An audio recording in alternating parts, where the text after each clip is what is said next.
jam with the Divas of Queendom. Yan, sobrang daming bosesan na natutuwa ako kasi nag-enjoy kami and it's a new arrangement na hindi ko pa nagagawa before. And yun lang, sobrang nakaka-touch kasi lahat kami ay nag-enjoy kantahin ng mga hit songs.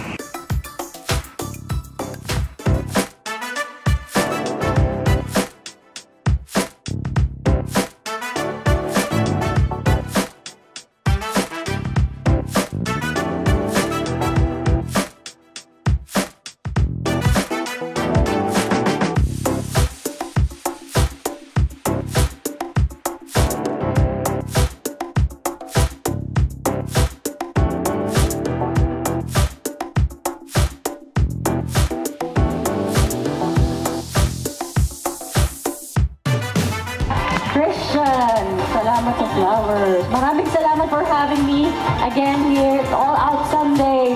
Woo! Pero bago ang lahat, gusto ko namin batiin ang Happy 20th Anniversary! Maraming salamat! Salamat sa mga kanta mo, sa mga bulong mo sa amin. Ano bang pakiramdam na sa loob ng 2 dekada hanggang ngayon ay team song pa rin ang mga tao? Oo nga. Diba? Parang 20 years, magkakilala na tayo, no? Ang time na yon, yes. At ganyan pa rin ang itsura mo. Hindi ka nagbabago. Maraming salamat. Siyempre nakaka-touch talaga, no, na hanggang ngayon ay nakakata pa rin yung mga kanta from the first album. So yun, na-encourage ako kaya pagpatuloy pa rin ang pagkakanta ko. Thank you. At pagsusulat We love your songs and your music. Ay, laking pasasalamat ko sa inyo dahil sa inyo nagtagal ako ng 20 years. So, yun, syempre dahil sa inyo, kayo din ang nag-inspire sa akin mag-continue tumugtog at magsulat ng mga kanta.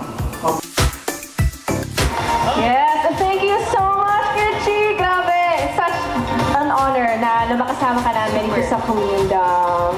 And syempre, buhay na buhay ngayon ng OPM at marami pa ang nabibigyan ng boses. Ano ba yung may advice mo sa mga nag-uumpisa pa lang at gusto ring umabot ng 20 years at higit pa sa industriya?